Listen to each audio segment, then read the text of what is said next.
Hello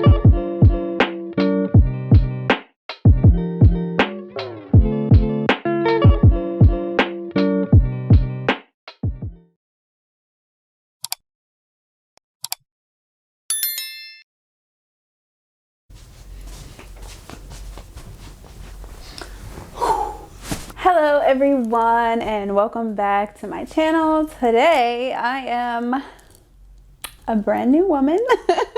I gave birth to my son. He's 7 weeks old. Yesterday he turned 7 weeks old, and this video is going to be all about my labor and delivery, all the gory details. So I did make a post on Facebook and Instagram where I wrote out kind of like briefly my birth story, but this is going to be basically me telling the story, and there's a lot of details I left out just for the sake of like being quick. We're gonna get into all of it. So this society really portrays birth as being so traumatic and so painful and like just a whole big thing. It really traumatizes women to hear about these horrid birth stories, and also just to be in a hospital setting where births are kind of treated as a medical condition, and I really didn't want to have to go through unnecessary interventions.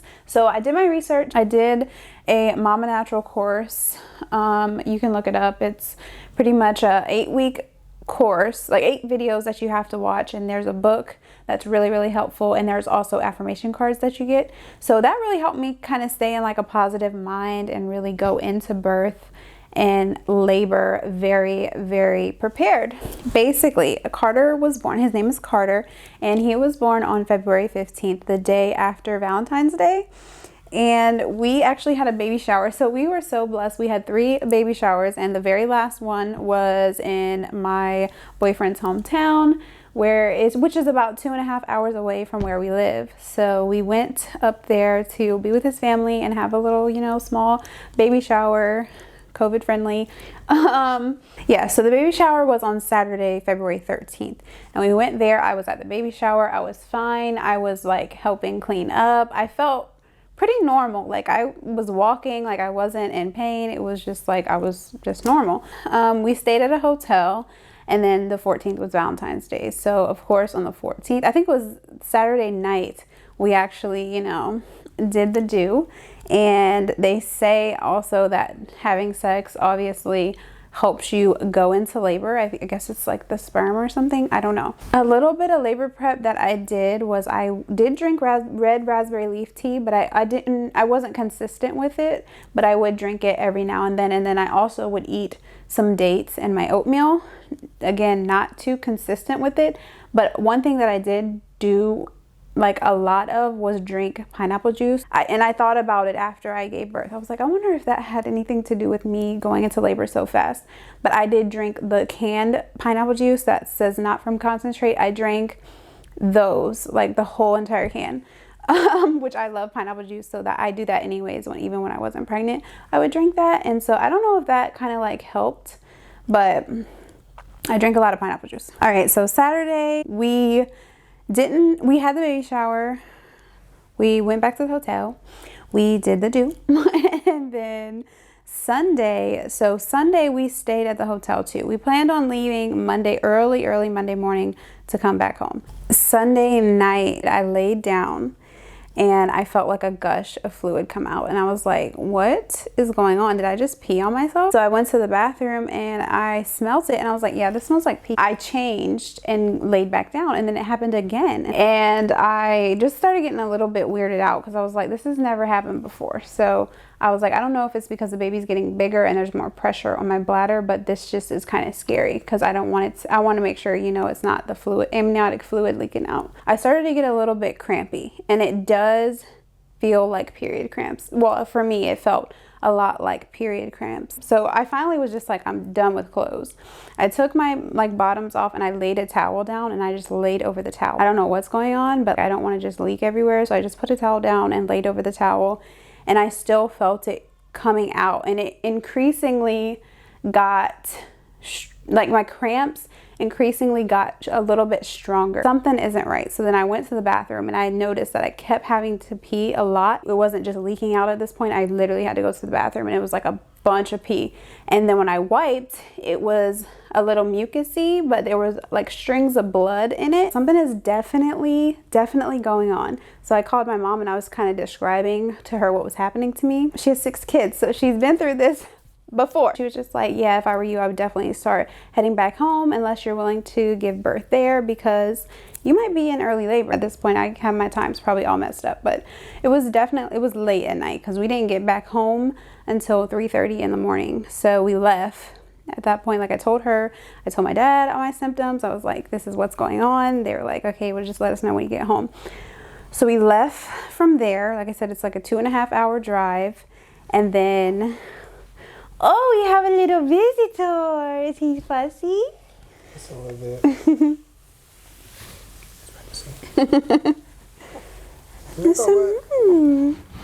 What's the matter? You want your pussy? You probably don't want it. Okay. So we left from there, and then we got home at like 3:30 in the morning. As soon as I got home, I went straight to the bathroom because we didn't stop at all. We just were like, we have to go. Did we stop? I really don't remember. Okay, so anyway, so the whole way home, I was having contractions, but they weren't unbearable. Anytime I started feeling a contraction coming on, I would just grab the little bar up top and just kind of breathe through it. It really wasn't unbearable, but it was just a little bit like uncomfortable. It's just like I said, like period cramps. And then, so we got home at 3:30. As soon as we got home, I ran to the bathroom and I noticed when I went to the bathroom, I lost my mucus plug because it was like really thick, like pink globs coming out inside the toilet. This is one of the reasons why I didn't think I was in labor at the hotel, because I was like, wait, I'm still supposed to have all these other things happen. Like I'm supposed to lose my mucus plug, the bloody show. I don't think I've had the bloody show. I don't know if this is labor. I lost my mucus plug and then I went and laid down on the bed. I put the towels down and I got comfortable. I laid down in the bed and I pretty much labored all morning. I had an appointment. I called, as soon as I woke up, I called the doctor's office and was like, hey, this is what's going on. Can I come in to see my doctor? And he saw me at like 9 something that morning. This was Monday morning. So Monday morning, I went into the doctor. He checked me. I was 90% effaced, but I hadn't dilated at all. So whenever I got back home, he was like, yeah, just go back home, get comfortable. And it should be it probably will be a couple of days. You know, we wasn't expecting, he was like, this phase could possibly last a couple of days. Actually, I skipped some details. So when we went to the doctor's office, my boyfriend actually drove me to the doctor's office and he had to wait in the car because they don't allow, because of COVID, he couldn't come in with me, but he waited in the car. And then when I got out, I told him what was up. I was like, hey, I'm not dilated any, so it could be a couple days. I was like, but I want Chick-fil-A.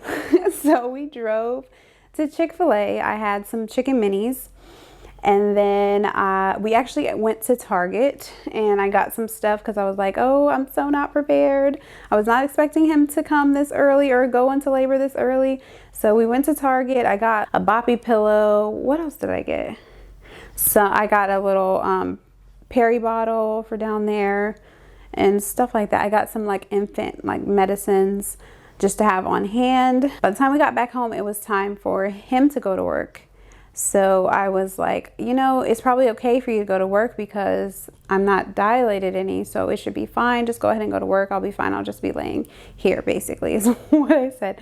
So he went to work. He went to work at like 2:30. Okay, around 6 o'clock, my dad texted me and he was like, hey, do you need me to come over there? I can just make this a couple stops. He had to do something. He was like, and I can be right over there. He called me and I was like, no, I'm okay.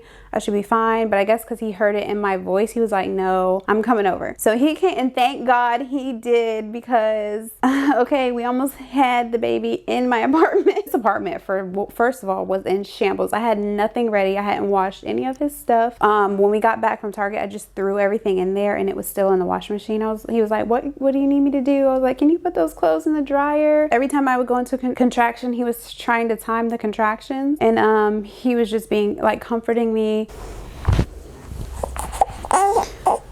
Okay, my card was out of memory.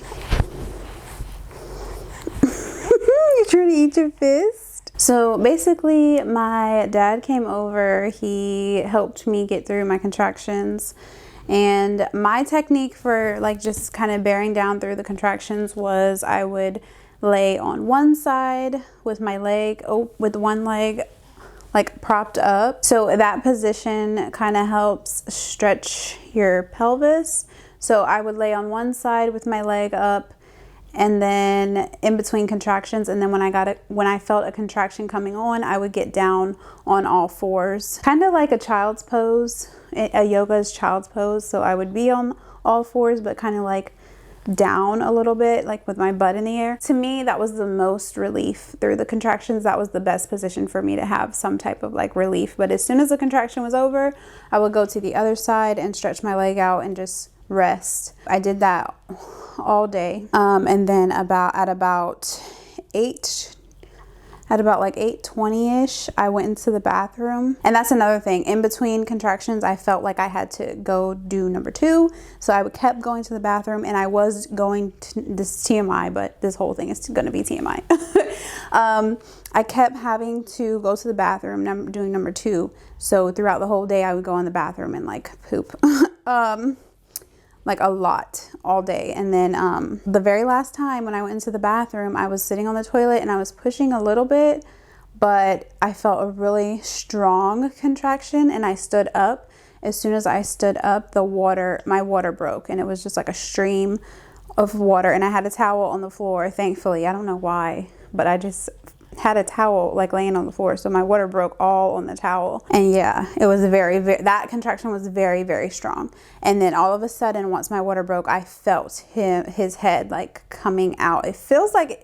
It doesn't feel like it's coming out of the front. It feels like it's like coming out the back. It's so much pressure back there. And my dad, he laughs about this to this day, because I kept saying I have really strong rectal pressure. He gets me in the car. He's like running to get the stuff. He grabs the bag, because he was like throwing stuff in a bag for me.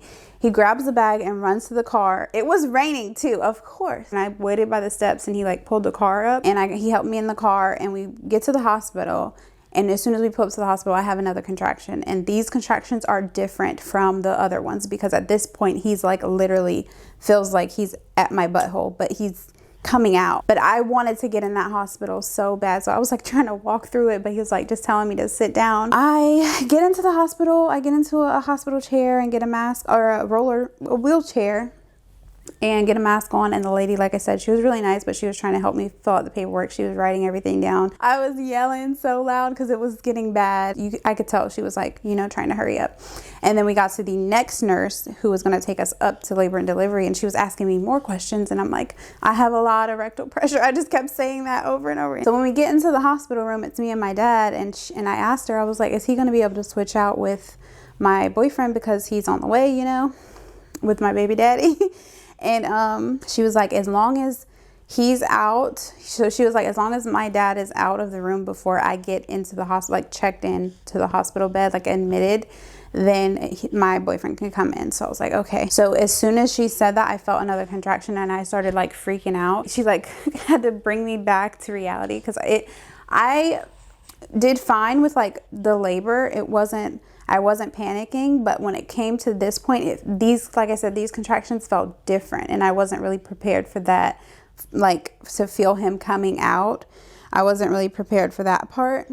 So I kind of panicked a little at first. I was like, it felt real. Like I knew it was getting real, and I started freaking out, and she was like, she just had to like snap me out of it. She was like, breathe. And she got me in the bed, ripped off all my clothes, and she checked me. So as soon as she checked me, and she felt the baby's head, she was like, you're complete. And that's when she started speeding things up. Later on, she was like, I'm not gonna lie, when you came in here, I didn't think we were about to have this baby. She told me not to push, because she had to get the monitor on. She was like, let's just check the baby. This next contraction, just try to breathe through it so that I can get you set up.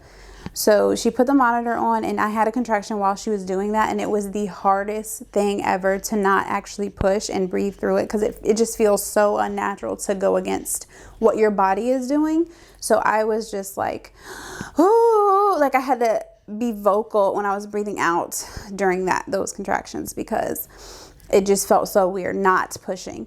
Even though I really didn't know how to push. I just knew that trying to breathe through it was not natural. So at this point, she got me hooked up. She was like, okay, it's up to you. This next contraction, we can try to wait for him to get here, or you can push. And I was like, I don't think I'm going to be able to hold it. Honestly, all the nurses there were so nice and so like just perfect.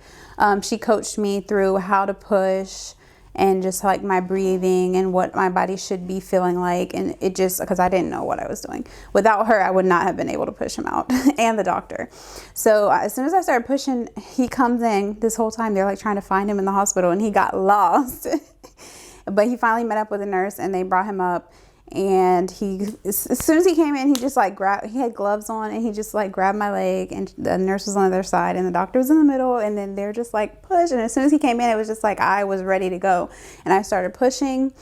The hardest thing I've ever had to do was push this baby out.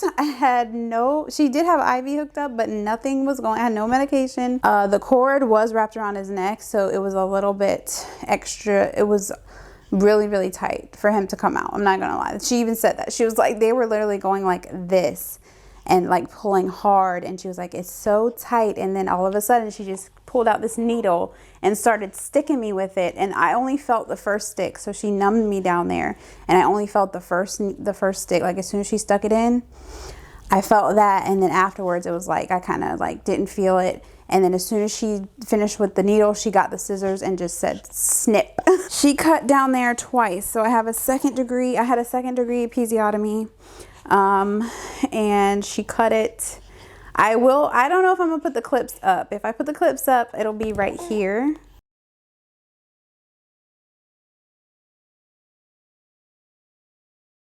How you doing, Mama? Burns really bad. Yeah. That stuff going in my IV. Oh, that? Okay, I thought you meant down here. I'm almost done. I'll let you guys see what was going on. I didn't really get a lot of footage. That was one thing. I was so out of it that I didn't get a lot of camera footage of my labor, but I did get this, so it's probably, I don't know if I'm gonna put it up there. How do you feel, mommy? So tired and shaky. You did so good, though. 18 minutes. Mm-hmm. You a G. I'm glad I ain't eat no food, because I would have passed out. It was a lot of blood. Bro, it was a lot of everything. And I forgot, what is it called? That's the umbilical cord? Placenta. The placenta. It was so big. I think placenta was bigger than him. So she cut me twice, and then she pulled him out. As soon as she pulled him out, all I saw was like his stuff in my face, because we didn't know what he was. So they were like, it's a boy, and it was just nothing but like, you know, all in my face. She just handed him to me, and all I can remember saying is just like, I love you. I just kept telling him I love him over and over and over. And I wasn't as emotional as I thought I would be, because my body was in shock. It was in so much shock from what had just happened that I didn't cry at all. Like I was not emotional at all, actually, which kind of shocked me. But I was looking at him, and I just kept saying, I love you, I love you, I love you so much. Afterwards, she started the Pitocin. They tried to give me Pitocin on the last push with him, because I guess I wasn't pushing fast enough. I don't know. It didn't really seem necessary to me, but she almost started the Pitocin. I was like, no, I feel it coming right now. Like I feel a contraction. And then that's when they didn't. So, and I'm so glad they didn't, because right after I pushed him out, she did give me Pitocin to get the placenta after they cut him off of me. She gave me Pitocin to get the placenta out. And that didn't really hurt that much. But what did hurt was when they pushed. So they were pushing on my stomach, and like a gush of blood came out, and that was so painful. So after that, she started stitching me up, which I didn't feel the stitches, but my IV was like burning like crazy, and I was shaking uncontrollably. I don't see how people have this while they're going through labor, because not only do you have to deal with pushing the baby out, you have to deal with all these side effects from the Pitocin, which are wild. Like it felt like fire. My arm was on fire, and I was like shaking, and I'm like, how are you supposed to push a baby out in this condition? I wish I didn't have to have that at all, but they just put it in. They were not, at this point I was just like, I was done, so they just gave it to me. Afterwards, she stitched me up and she got me out. All of the nurses were like in awe of how fast. I pushed him out in 18 minutes. So I went to my doctor at 9 a.m. and I was not dilated at all. and I had him at 9:30. So I was completely dilated by like 9 something, which is wild. So less than 12 hours, I dilated all the way. I think that's really rare for like first time moms, which is why I wasn't expecting to have him so fast or so soon. His due date was March 5th, so he was 3 weeks early. He was born 5 pounds, 12 ounces. Like I said, afterwards, they kept having to push on my stomach maybe every 30 minutes to make sure that I wasn't like hemorrhaging or bleeding a lot. So that was worse than the freaking labor pains. Like when she came to push on my stomach, like with all her force, I literally would scream. Like it hurt so bad, the worst pain. Whenever she came in to change me to go into the next room, she actually walked in the bathroom with me and helped me, showed me how to clean myself up, gave me all this stuff, which I'll go through my postpartum with y'all in another video. But she was helpful. She helped me do it. Basically, she did it for me the first time. And then I went into the next room, and then that's when I had to take over and pretty much do it myself. I'm trying to think if I left out any details. Oh, so afterwards, after he came out, they put him on my chest. They were checking him kind of while he was on me, making sure he was breathing okay. He was perfectly healthy. So he had a little bit of heavy breathing and like nose flaring, which they were a little bit concerned about. So they just monitored him. They put him on the heat lamp for a little, like not even 10 minutes. And then the nurse helped me latch him on, which he latched really good. Like he knew exactly what to do. He also did not cry when he came out, which since it didn't really scare me because his eyes were wide open and he was just like he was bright-eyed when he came out, for sure. So the fact that he didn't cry didn't really scare me. But I was ready to hear his cry because I wanted to hear his voice. And he started crying shortly after, and it was so cute. We had a beautiful hospital experience, and I'm so thankful for that. Any questions that you have, make sure you leave them in the comments because I can't, my mind, it's been 7 weeks since I gave birth, so I'm not sure if I gave you all the details. It was a very blissful birth. Like I was so in awe of the whole process. The only thing, like I said, I felt like I wasn't prepared for was like pushing him out, because in my head, I thought that like the pushing part would be give you the relief. I've always heard people say they felt like relief when they started to push. I don't know what they was talking about, but I guess if you have epidural, it might be. I could see how, because you probably don't feel that because you're numb down there, but no relief. That was, to me, pushing was the worst part. And also, I forgot to add this in. I've always had very, very painful periods. So now looking back, I can say that like it's going to sound so weird, but I experienced labor pain when I was in middle school, because the amount of pain that I was in during labor is basically how my periods feel. But it's a consistent pain until I take pain medication or fall asleep. Like I used to almost black out from my periods. So labor is pretty much the same pain, but you get breaks. So you have like a 1 minute contraction, and they start out like 20 seconds or 30 seconds, and then they build their way up. But you have like a 50-second contraction, and then you get a rest period. So to me, the labor pains didn't really, I'm not going to say they didn't faze me, but I was able to handle them because I think it's because I've had a bad period my whole entire life, like excruciating pain. I'm talking like on the bathroom floor at school, waiting for my mom to come pick me up because I was in like pain like that. So yeah, that was just a side note that I forgot to mention, and I hope you all enjoyed this video. If you did, don't forget to give me a like, comment, subscribe, share it with your friends, share it with your mama, share it with your babies, share it with your friends, share it with your mama, share it with your babies. Let me not wake him up.